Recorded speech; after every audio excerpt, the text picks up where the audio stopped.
Welcome to Generation Inspired, exploring the people and ideas shaping tomorrow. Most parents follow a pretty standard path when it comes to education. You send your kids to school, trust the system, and you hope it sets them up for life. But what happens when someone looks at that system and decides not to opt in at all? Today's guest, Michelle Whitehead from Carefree Counsel, has done exactly that. She's a legal professional who has fully homeschooled all of her children while continuing to build her career. And this isn't a short-term experiment. This is like a long-term commitment to doing things differently. So in this awesome conversation, Laura and I go deep into why she chose homeschooling, what it actually looks like day to day, how she does the balance, work, raising her kids, and her real honest thoughts on where the traditional education system works and where it doesn't. So this is a conversation about education, but more importantly, it's about questioning default paths and designing a life that actually aligns with your values. Let's get into it. So welcome back, everyone. I am joined today with the beautiful Laura and, of course, our lovely guest, Michelle. Welcome, Michelle. Nice to be here. Thank you. Now, I know that we've had loads of conversations about homeschooling. I know that Laura's gone down a whole rabbit hole in the past. And for myself, it's always been one of those really giant topics that scares me to death. I'm not going to lie, I really have considered pulling my children out of mainstream education. But then the minute that I even think about homeschooling, it's like overwhelm and fear. And all of the fears parents have, like, I do a really bad job. So I think this is going to be a great conversation. And, we've seen, I guess, COVID times, this huge increase in the number of parents choosing to try homeschool and go down that avenue, which is really interesting. And I thought I'd dive into this a little bit on terms of research. I've just got to read this before we go in. So the data shows that the biggest reason that parents are choosing homeschooling, bearing in mind that we've got like between 30 to 50% increase in parents in Australia in different states homeschooling since before COVID, parents dissatisfied with the school system. No surprise with that one. Mental health concerns, which is pretty sad. Bullying, the desire for personalized learning, and because families want more flexibility. So Laura's nodding on these. Yeah. Yes, I am. And I feel like, Michelle, your story is going to be great for this because I know that you decided all the way back before your children even went into the mainstream structure to homeschool, and know that you are a career woman. You do some amazing things. Could we start right back then on that time where all of a sudden you had to think about schooling and how you came about the decision to homeschool? Wow. I don't think that it was ever even really a question. All of that fear and trepidation that other people feel about homeschooling, I felt about my kids going into the mainstream schooling or me being involved with mainstream schooling again. And I mean, we're talking 20 years ago now. My oldest is 20. And for a start, I had, from external looking, I had a great schooling. I went to Catholic schools. I was never really bullied. I was a straight A student. I was in the drama. I was in choir. I was doing all the things. I did really well. But I also had a chronic stress-based illness the entire time. And when doctors would say, do you think it could be stress? What have I got to be stressed about? I'm a straight A student. I've got lots of friends. My life is good. But it was something about expectations and just the whole thing. And then when my youngest was born, I was in the year he was born, I did my master's in law, and I had moved to that illness, chronic illness had gone all through university, and it meant that my law degree took twice as long. So I spent 12 years at uni getting 2 honours degrees, stretched things out a lot. So I was in my 30s, and at the end of things, I was so sick and that I couldn't turn up at uni anymore. And that's when I transferred to UNE, and I did the final year of my law degree, my master's.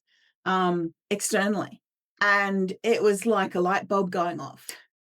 This is brilliant. I was able to relax, was able to be pregnant and be at home and just do my work and study and I aced it. So I did really well and I really enjoyed it. So that had sort of sown the seed to me that this is what else is possible. It's possible to do things differently. You don't have to turn up at the institution every day with all of the stress that goes along with that. Then you add to that the fact that we were living in a rural area and the nearest school was up to 30, the nearest school was 30 minutes away. The nearest Catholic school that I would have sent my kids to was over an hour away, in an area that didn't have a great reputation. Southwest Sydney was an area that I didn't like going into myself very often. So taking my kids out there. And then my son was highly sensitive. He didn't like changing activities. Like he needed a lot of warning. So we give him like 15 minutes, an hour. We're doing something different in an hour. 45 minutes do we have to change activity, half an hour. So you'd have to give him incremental countdowns in order for him to transition to a new activity without impact. I was working a hybrid kind of role, but mainly working from home doing research for barristers at the time. So the thought of adding so this is 4 years when he got to school age, and adding the school run and the thought of having to get someone who needed that level of preparation, get them out of bed, get them organized, and getting me out the door like on time. I wasn't even doing that. Like I wasn't turning up for a 9 to 5 job because it was just like, that stresses me out too much. I'm doing my own thing in my own time. Why can't, you know, why would I want to do that to him and to me? Like I didn't want the pressure of the school run. I didn't want the pressure of the PTA. I didn't want the pressure of being involved in the school system and having all of those expectations on me. So it was just a no-brainer. My husband did have a bad experience with bullying, and he didn't want to be involved in the school system any more than I did. So it was just like, it was never a thought. It was like, why wouldn't we homeschool rather than why would we? That's really interesting because so many people, it's the opposite. It's not, I don't want to go into mainstream. It's like, oh, could I do homeschooling? So I love that you've shared your perspective. And just a couple of things that I want to touch on that you mentioned is that whole awareness piece.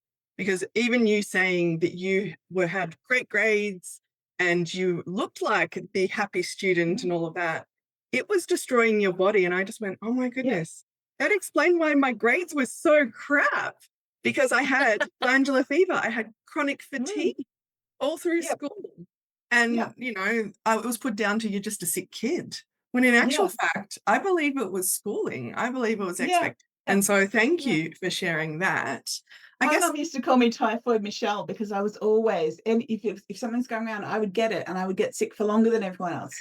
And it cut into my self-confidence too, because I started to wonder, like, am I deliberately in some way getting sick so that I can mm, stay home with my book instead of having to go to school and deal with all those people? yeah, it's true. There is an Yeah. immune response when Yeah. stress is too much in the body. And look, you had a preference. You rather read a book than deal with a whole heap of people. I know a lot of kids like that. My question is, so you already knew you were doing homeschooling. What's Pretty the much from the first moment I got pregnant, we knew that that was what was going to happen. love that. What was the first year like? What was it like once you stepped into it? Take us on that journey. So, gee, that's so long ago. It's hard to remember. So the first year there was a lot of anxiety around expectations. But at the same time, there was a lot of research and a lot of play. So for Okay. myself, there was a lot of learning. I think I did the most learning in that year because being who I am, I went out and I said, okay, so what's this Montessori stuff? And what's this Charlotte Mason stuff? And what's this? How do we do this? If we're going to do it, we're going to do it right. So how do we do it? And so I explored, and there was like so many resources. And I think I'm blessed that I had the internet and we have so many resources at our fingertips. I had the ability to learn about all of these different options and pathways and ways to do things. So I sort of started trying out what worked, what didn't work. I don't think I ever had a real school at home approach because my first child at that stage, because he was too young, and and when he was born, I'd gone the whole hog. We didn't have a TV. We didn't have anything plastic. All his toys were wood and organic cotton, and everything was very crunchy, mama. Um, um, and it didn't last, by the way. But my youngest daughter, who came along 6 years later, 8 years later, no, 6 years later, 6 years later, was teething on the rubber cover of her iPad, her own iPad. So it didn't last. But so the first year of homeschooling probably looked a lot like a lot of, and I had a 2-year-old too at the same time. So by the time David was starting school, he was 4. Middle child was 2. So it wasn't in isolation. It was the two of them together. So it was things that, like, I couldn't just park the 2-year-old and do school with the 4-year-old. Things might have been very different if I could have. So it had to be things that they could do together. So it was a lot of getting outside that year. I think one of the things I did was we went and we lived on a bush block, and we did a lot of walking and going out and looking at things. So looking for bugs and looking for interesting things, looking for bones and twigs and rocks. And one time we cleared a whole little clearing. We found a little clearing in the bush, and we built a rock labyrinth, which was me basically desperately needing to get my fitness back because I'd had gestational diabetes with my middle one. And so I desperately needed to exercise. I was supposed to be doing school, and I was supposed to, so we planned out this whole little rock labyrinth, and I'd do my exercise by carrying these stones and building this rock labyrinth maze out in the bush for us to walk, because that sort of satisfied them playing in the dirt and also learning and mapping things out and having fun. And I think there was a lot of that. There was a lot of little Montessori type kind of things. There was a lot of flashcards and kindergarten art, and yeah, it was just like fun. Mm. I mean, there's so much research on learning through play, right? Which is just Yeah, sounds like what you did. And I think maybe something that I personally have got stuck in my head is that you need to have this structured system and this curriculum. And it's almost like a lot of us that haven't homeschooled believe that we just have to do exactly what we've done in school at home. And we need a classroom with some beautiful chairs. We've got to have a whiteboard, and we're going to do loads of worksheets. When actually what you described then sounds so much fun. And I'm like, yeah, oh yeah, that's actually stuff as a mum that we naturally do. And we forget a lot of the time that our kids are learning through those they're little learning every second. adventures. Yeah. Yeah. Laura, have you had any learning through play experiences? I have actually, and it's when I think about what we do at home, it's every day. Even with like my eldest, he bakes most days, and that's his joy. With my youngest, he wants to play Lego for hours on end, and the creativity that comes from that's pretty amazing. Yeah, I just think yeah, it's natural. Lego. So this is my homeschooling record keeping book. It goes back to 2012. So which was the first year I applied for registration. And if I look back all those many, many years ago, you'll see what I did was I printed out, and this is how I started my homeschool registration, because I'm in New South Wales and we had to be registered. And we got our first registration for 2 years. So what I did was I printed out the early stage 1 foundation statements from the New South Wales curriculum, and I just marked them. I said, okay, I need to give him some kind of way for me to judge that we're doing well. So I marked them as excellent, satisfactory, or needs encouragement for each of those stages. And then that let me look objectively at what he was supposed to be knowing and what we needed to learn. So I can see like the ones he needed encouragement with, and there's not many of them. So it's things like relates well to others in work and play situations and expresses feelings, needs, and wants in appropriate ways. They were his needs encouragements. They were Oh, I love actually that. um, a little bit of produces simple texts and recognizes overall text structure. So those were like, he was reluctant to give output. But all of the ones and the twos, everything else is ones and twos. And there's a 1+, which was investigates their surroundings by observing, questioning, exploring, and reporting. So that's what we Oh, did in that first year. We just yeah. investigated, like, what are we doing? And talking to him, like, instead of just, look, mummy, look, I found a bug. It's like, awesome. So tell me about the bug. What can you see there? How do we know it's this kind of bug? Those kind Mhm. of, getting involved, playing dumb and curious. Yeah. Let's look it up on the internet. Let's see what we can find out about it. All of those kinds of things. So that's Mhm. what I did for the first 2 years, was just that stage outcome, and looking at it, where's he doing really well? And rather than like, where is he not doing really well? Where does he need encouragement? And then that gave me the feeling that, yeah, okay, within the boxes he should be ticking from an institutional perspective, I'm ticking them all. Even Yeah. if we're not doing school or anything else, we're ticking the boxes, and that's enough. Yeah. And so that gave me the confidence to just keep up playing and things like that. And then that's the same structure went ahead for when my second child started in 2014, 2 years later. And we continued that structure for years. Yeah, Amazing. so most of the younger years, so we've just kept up with that structure, and that's the only record keeping. And then every time they drew a picture or built an amazing Lego tower, or we built something amazing in Minecraft or whatever else, I just take a photo of that and stick it in their portfolio. And then Just keep those records. that just became like, if we're at the shops and they were doing the maths or something on a calculator, I'd take a photo. If any time they were doing anything that was remotely learning oriented from an adult observer's perspective, I'd snap a photo or write it down. And that became my evidence of their progress. So I they love didn't that. know.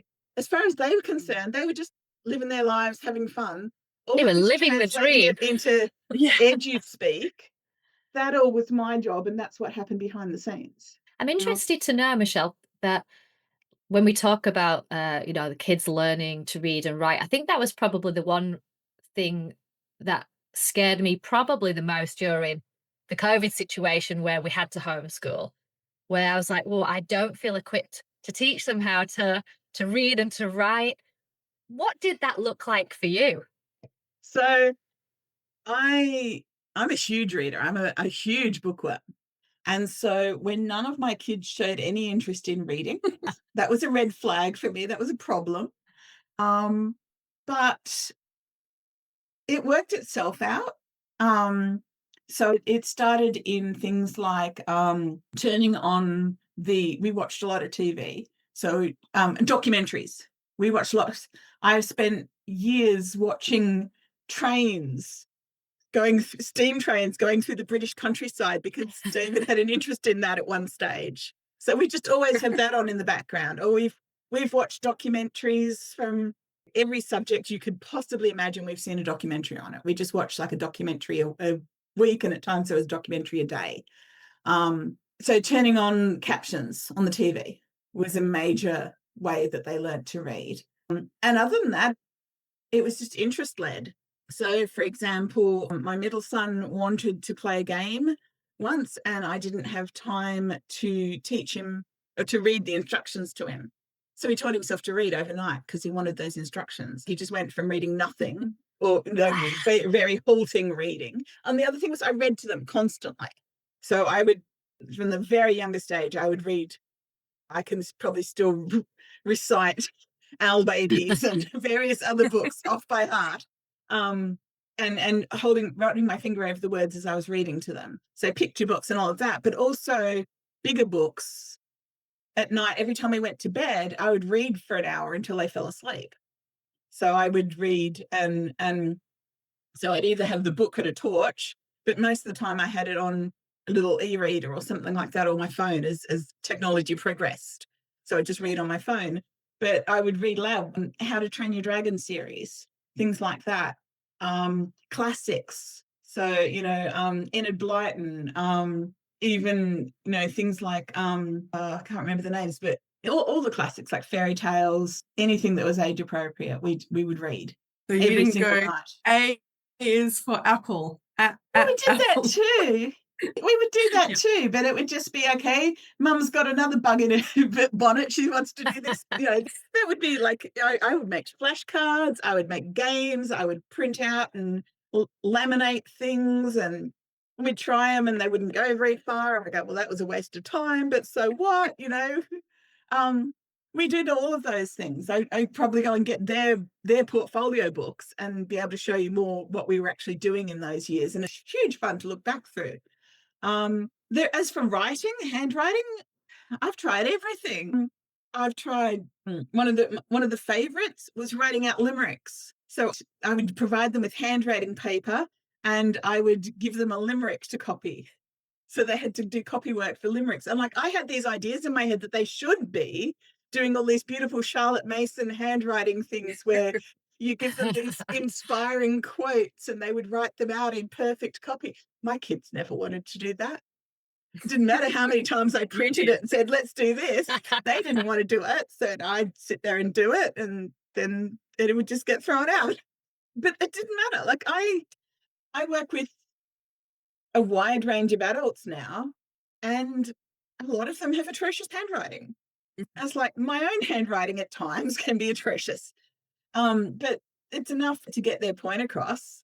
When they've got a need for it, my daughter's now in the Air Force Cadets and she wants to be duty sergeant. She wants to rank up.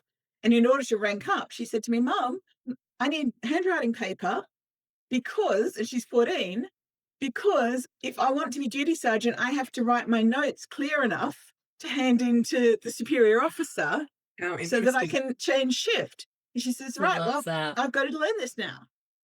So she asked for the handwriting paper and now she's doing her own practice because she said, I can write, but it's not neat and I want it to look neat. So it's child-led rather than anything else.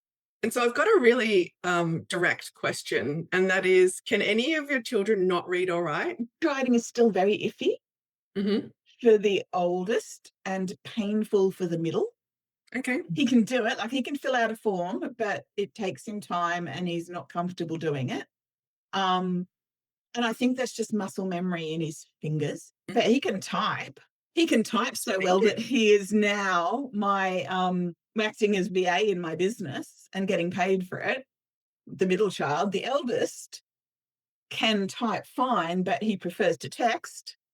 And he carries on massive conversations via text. And isn't that what he needs? When is he going to be stuck in a position where if he has to handwrite, he can handwrite? But to be honest, my eldest, even at 20, he prefers to write in lowercase and draw pictures around every single letter. It takes him 2 hours to write something because he needs in his head, he needs to decorate it Yeah. because that's just what writing is to him. And that's fine. So what? Yeah. Okay. And because it If sounds to he me has like to, you, like if he's doing his license test or something like that, he just flips that bit off and does it fine. Mm. Like if he has to perform for someone else's expectations, he can do it. He just doesn't want to. And I don't see the point in forcing him to prove that he can for what? For my entertainment? oh, let's just stay there right there, actually, because it's such a good point. I was going to ask something more boring. um, isn't it interesting that most of the issues that we feel are there is more to do with us as the adult with an expectation that you need to do this and you must do it this way. And I'm going to stress out if you don't. But I love the way that Mhm. you just explained that your kids all learn differently and they're at different stages with different things, but you just trust that they know what they need. Mm. Have you always just naturally done that, Michelle? Or is that No. something that you learned? That's something my eldest taught me very early on because I had this art project that I had chosen for the week because I did my planning. I had my plan for what we were going to do each week.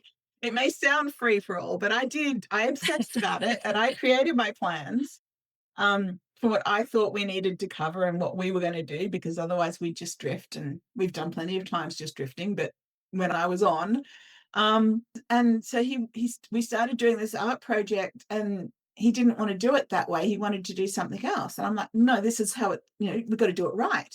So we can tick this box. And he had been someone who just loved drawing. He would ask for stuff and just draw and draw and draw and draw as a main hobby. As soon as I had put that pressure on, he stopped. And I don't mean he just stopped for a little bit. He stopped for like 8 months, 12 months, where he wouldn't voluntarily draw anything. And I'm like, what have I done? I've broken, I've ruined his joy and creativity. It's all my fault. And the guilt of that never left me. So it was always in the back of my mind, well, Mum, back off. It's not needed. What am I doing it for? Why am I choosing to ruin the relationship by insisting that this must be done in this way? For what? Is it going to make me feel happy? No. Is it going to give him a major sense of satisfaction? Well, I've been there and I've ticked all the boxes and danced for all the adults, and it didn't give me a major sense of satisfaction. I always felt like I hadn't done it good enough. I got first class honours, but I wasn't top of the list, therefore it wasn't good enough. My husband always used to laugh at me that I would never go and celebrate the fact that I got high distinctions in my essays because, well, I did them. It was handed in a week late with a pile of doctor's certificates, and I'd had to ask for special consideration because I'd had crippling stomach cramps the week when it was supposed to be written, and so it didn't count to me. And he's like, you got to hide it. It counts. And it's like, oh, no, it doesn't. So I knew that no matter how far you jump through boxes to tick others' expectations, it was never going to be enough. And so that carried over when I started finding that I was trying to push that never enoughness onto him because he wasn't meeting my expectations. Well, it's like, no, actually, I'm choosing not to do that. Wow. We really do get in our own way, don't we? We do. As it's conditioning, it's society, Yeah. especially women.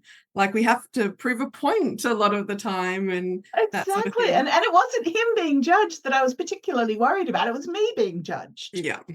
If I don't make him jump through this hoop, then someone's going to judge me for not being a good enough parent, for not putting him through the school and letting him have these experiences or whatever else. So therefore, I don't want to be judged. So therefore, you have to protect me by jumping through this hoop, kid. Actually, no. I'm going to swap that. I'm going to be his protector and say, well, yeah, come on, judge me. Because you're not judging him. Wow. Really, our brain does marvelous things and also gets very much in the way. I do want to just change course slightly. And I guess the biggest thing for me when I've kind of thought about homeschooling and going down that rabbit hole is I've got successful businesses. I want to work. I don't know if I have the time to do it all properly. And I'm doing that, with the properly. So Michelle, you're a lawyer. You've run a business quite a long time. Was it either or? Never. Never, never, never, never, never. I had the advantage that my husband also worked from home, but I was definitely the hands-on educator between us. But it meant I had backup babysitter, especially when they were young. But even though, from thinking back, I would have been the main caregiver, and I mainly worked when they were little. I mainly worked in nap times and early bedtimes. I was looking through my emails the other day, and it was like there's so many of them say, "Yeah, just let me get this baby to sleep, and I'll do this for you." I think it was I made space for business around the edges, so my office was a desk in the corner of the hallway with the playroom behind me, and the first backdrop I ever had. The reason what for my backdrop first became introduced was to hide the homeschooling and playroom mess behind me. So it was just a little metal frame with the backdrop. It was just a photography backdrop I found on eBay hanging up behind me so that I could still hear and see everything that was going on, and they'd be playing or amusing themselves, or I'd set them a project as they got older in the background. And I'd be working at my desk, so it was close. And to be honest, there was a gate on the playroom, so they couldn't just wander out. They could ask me for attention, but they would know. They quickly got the idea that because I gave them full attention the rest of the time, that when I was working, I was working. And that became something that became very clear and I would set them up with something they wanted to do usually. Mhm. So that would be their, although we didn't really ration screen time, that would be their screen time or whatever else that they were interested in. And yeah, it fit in around the edges. It probably was part of the reason why I went into the niche I did, Mhm. because I work with businesses that don't fit into boxes, vast majority of whom are work from home mums, because being child friendly myself with my clients meant they were the same to me. So it didn't really, it fit in. They understood. The first, you'll love this, the first webinar I ever did, I'd had everything set up. So I was doing my first webinar, and my youngest was 2 and hyper independent because she was a girl with 2 brothers, who were the young, there was a 4-year age gap between them, and she did everything they did. So she was very, very independent. And I'm sitting there delivering, 20 minutes into my first ever webinar, and I noticed that in the back of my vision that Marie has gone potty. And okay, that's fine. She's got her potty. She's got it. It's all set up in the bedroom. It's fine. And then she decided she was going to empty it herself. And so she Oh. started to, and it was full. And so you've never seen someone excuse themselves from a webinar and run. And like that was the perfect metaphor for how my business evolved, right? Mm. It evolved in collaboration with them. And it evolved in neither one nor the other. So they both made way for each other. But when something needed me urgently at work, the kids would give me 20 minutes to sort it out. When I needed to stop in the middle of a webinar and dash away from the screen in order to avert a disaster, everybody understood. And, it's probably one of my favorite memories of my business, that it allowed me to do that. I love that. And I think every mum has one of those stories. If you're a mum who balances, absolutely. One of the big issues that people talk about or fears again is, oh, if I homeschool, my kid's not going to be able to socialize. They're not going to have any friends. Tell us about your experience with that. Is that just a load of BS, Michelle? To an extent. My eldest is a major introvert, so it never became an issue with him. My middle one is a major extrovert, so yes, it did become an issue then. When they were young, we would go to play dates. So we would go to local community play dates with other kids around the same age. And from there, we would meet local friends and we would go to their house for play dates. As they grew older, we started going to homeschool meetups with the local community, and once a week was plenty. We did geocaching adventures with other homeschoolers for a time, where we would just meet up and go geocache searching. We would go bushwalking with other homeschool families that we enjoyed spending time with.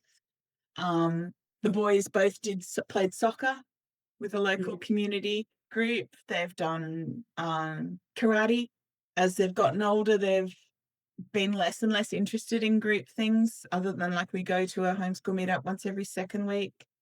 We've been involved with church communities and things.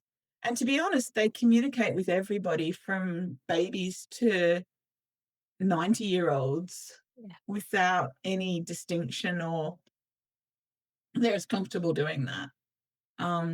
Or as uncomfortable in the case of my eldest, who's Yeah. just like, Mum, the words don't come. But then he's got a huge community of supportive friends online that he talks to nonstop.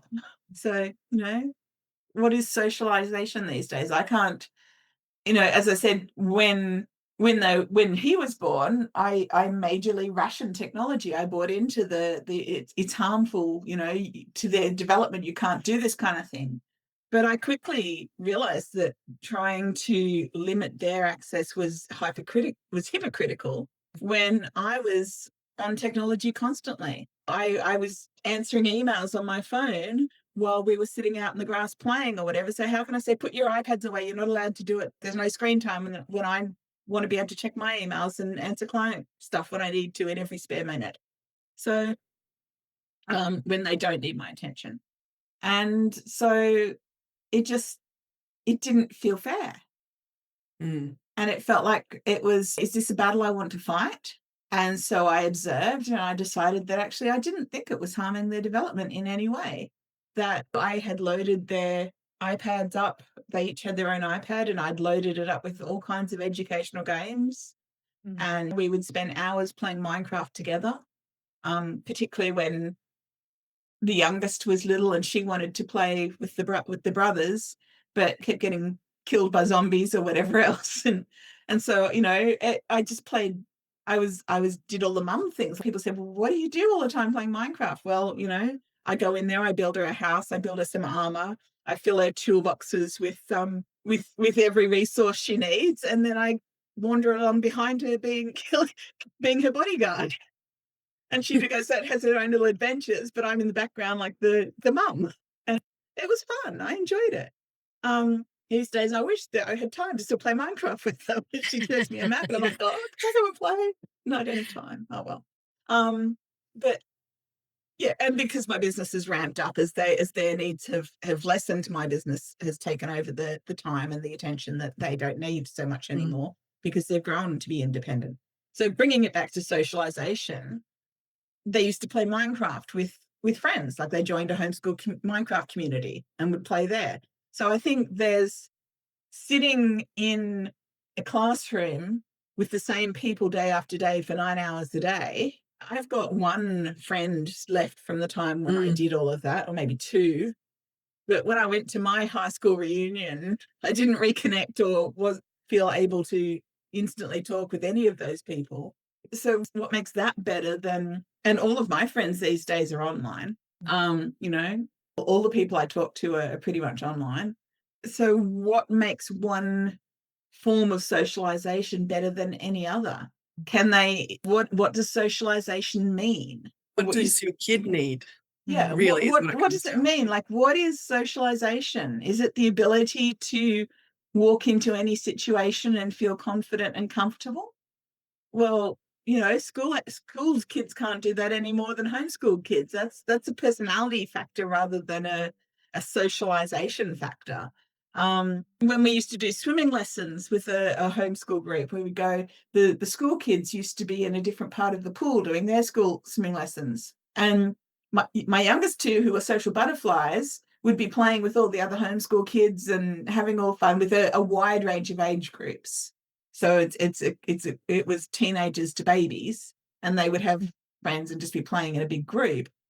My eldest would go and sit up on the back of the bleachers where he couldn't really be seen behind a pylon and spy on all the school kids because he liked to observe. So he would watch them like they were exhibits in a zoo. Which form of socialization is, they're both socialization, which is more Yeah. valuable, you know? Yeah. Again, it comes down to expectations, society, how we've been conditioned. And we are ignoring a kid's personality type if we're saying Yeah. they have to do this or There it is has only to be one way that. of doing this because it's more convenient for the group.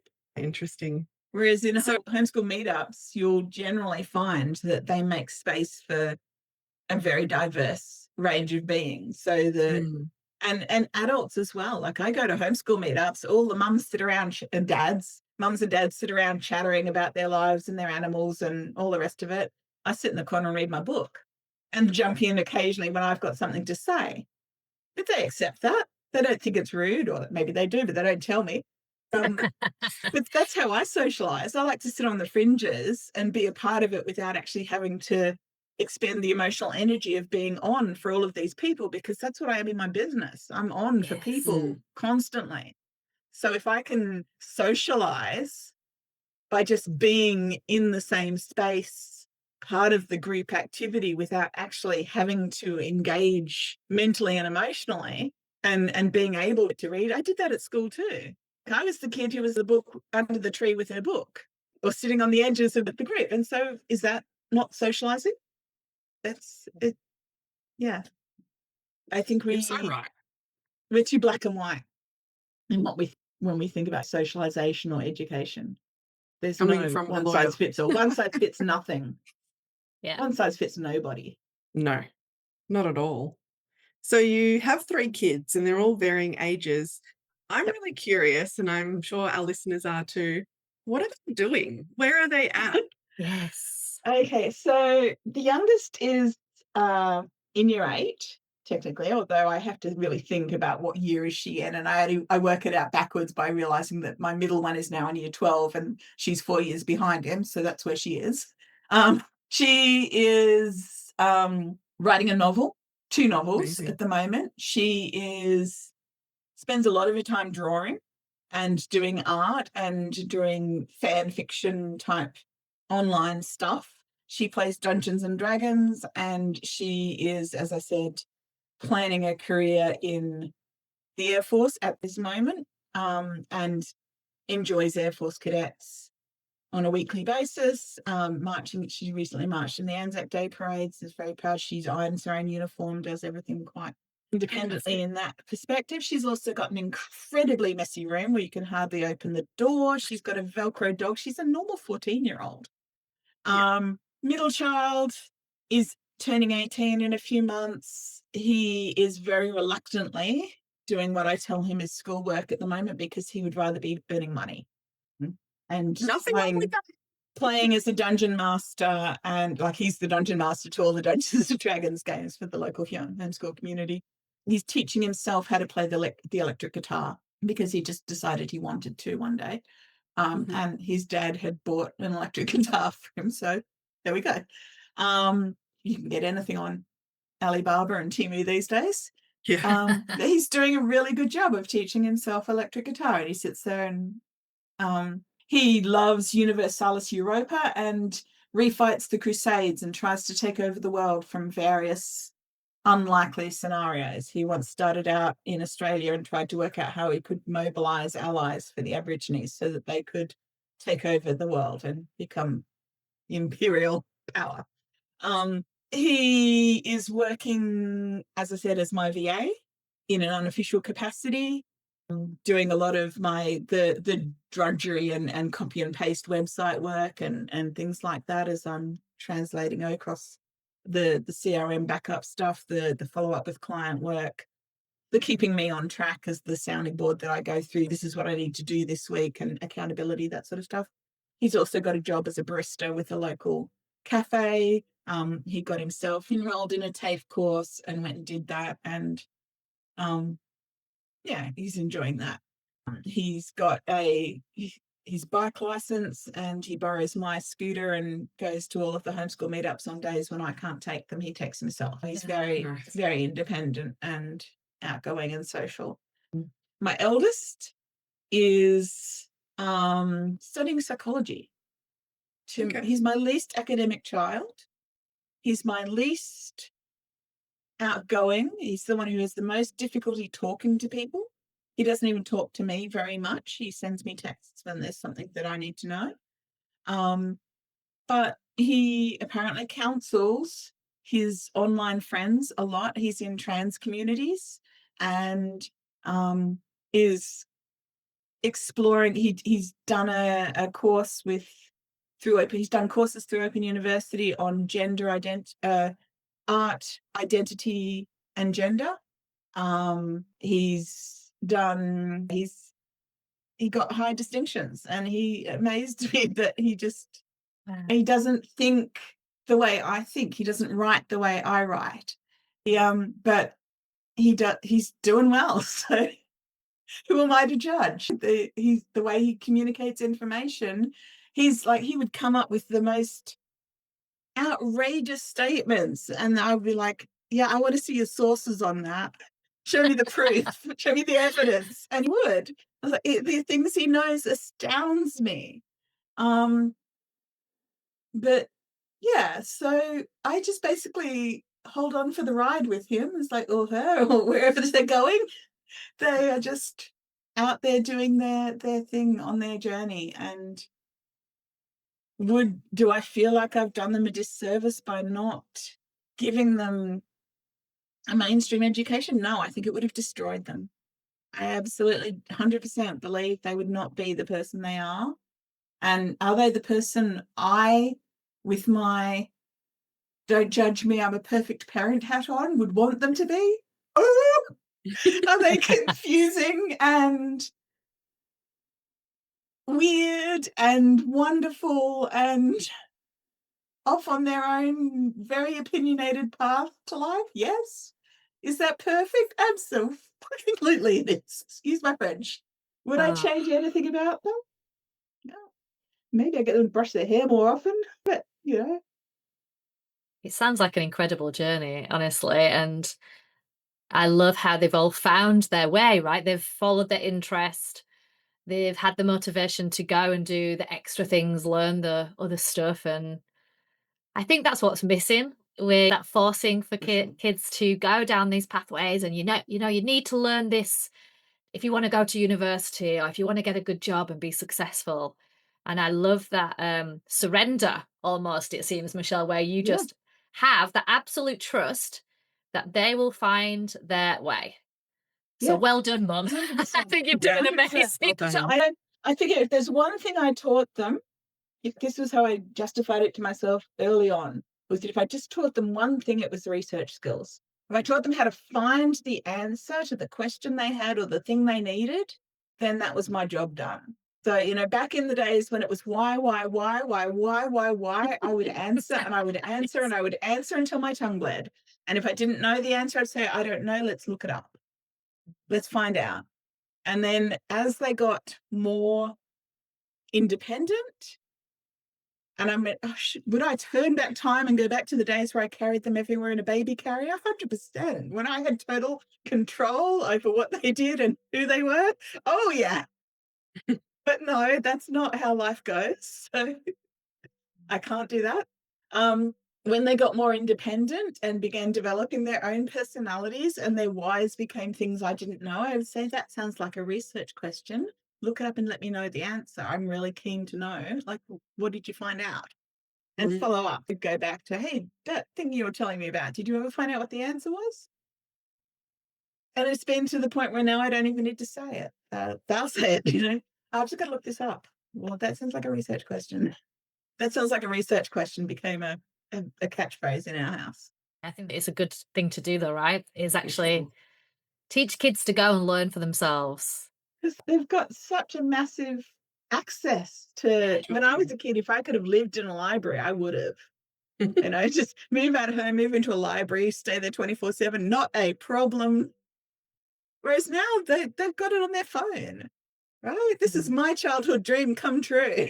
I'm living in my childhood's, 100% dream to have an unlimited library at my fingertips at any time. So, teaching them how to use that and to use discerning wisdom Mm. to filter out what is not what is true and what is false, because how do we ever know? Mhm. But to filter out what they were prepared to take on board and what didn't feel right and they wanted to reject, and consider why. Why doesn't that feel good? They're really good at explaining that. Oh, this is, they'll tell me that's just manipulative marketing, mum. Flick that off. That dude's just saying this because he wants blah, blah, blah, blah, blah. Oh, yeah, so he is. Very wise, aren't they? Very. But giving them that trust in their own self-belief, self-judgment, ability to make good decisions. And that's something I discovered when I was doing research for my own business and risk management, was that people who are encouraged, and there's a scientific studies on this, but people who are encouraged to believe that they make good decisions, that they have confidence in their own abilities as a decision maker, are more likely to make good decisions, but take greater risks in their decision making, to step outside their Ooh. comfort zone into new zones and trust themselves to make those leaps. Whereas those who are criticized and who second guess and doubt their own decision making are more likely to stay small and insular and not grow to the full extent of their capacity.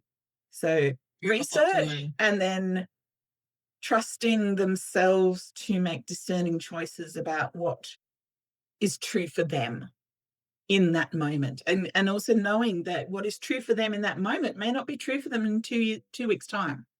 It's okay to change, it's okay to grow and to evolve and to allow things to be different, so that you don't become fixed in this is how it must be, but that rigid black and white thinking, but to see a world in shades of grey and navigate amongst that, because that's what they need to do Love that. wherever they go, whatever they want to do, wherever life takes them.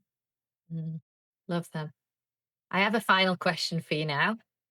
For those mums that are sat at home listening right now and they have this thought in their head, should I homeschool? What advice would you give to those mums to take the sometimes big giant leap? Prioritize connection with your kids first. If you just say, well, this isn't working for me, I'm going to pull them out of school, I'm going to do something, I'm going to do school, and you haven't prioritized that connection first, you're going to find yourself with just as much trouble, because you're going to be trying to force them to do stuff that, or you're going to be quietly panicking while they do nothing and feel like everything's going to hell in a handbasket.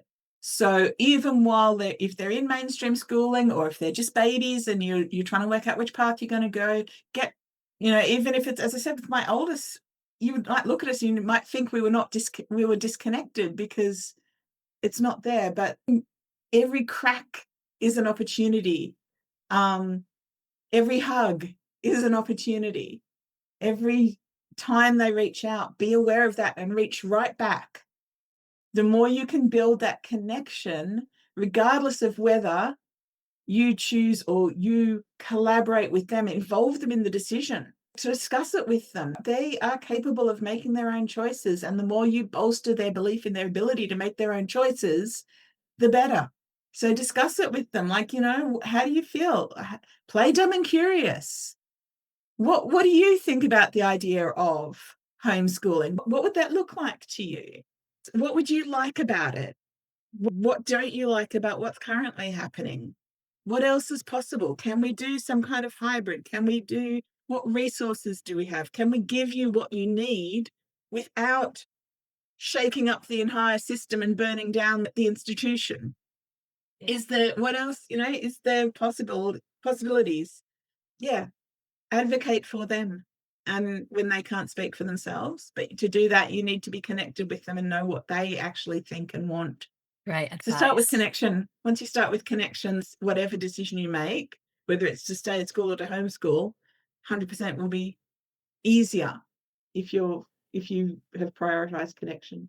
Michelle, Very thank powerful. you. Yeah, that is such good advice to end on. And yeah, that's been a really interesting conversation.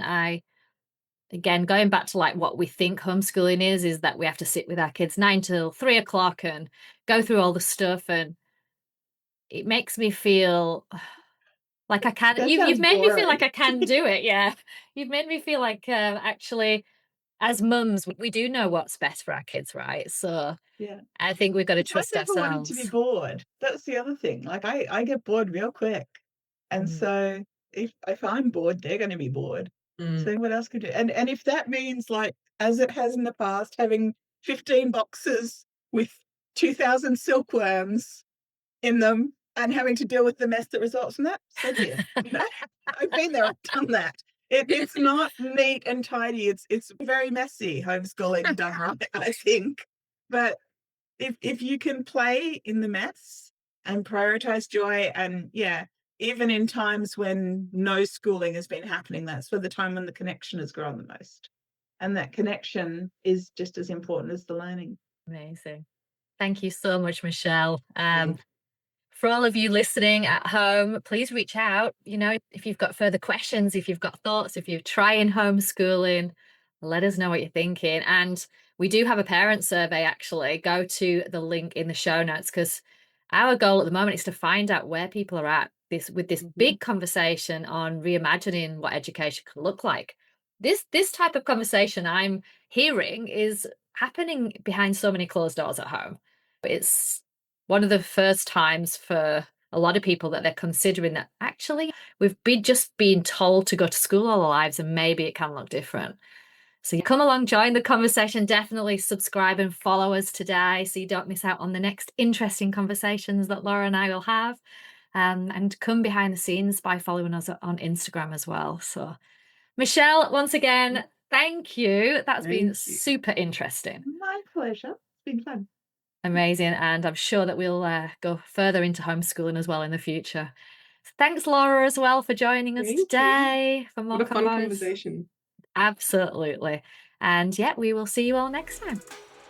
Bye. Until next time, keep thinking bigger about what's possible. I'm Liz Volpe. See you on the next episode of Generation Inspired. Follow the podcast so you don't miss what's coming next.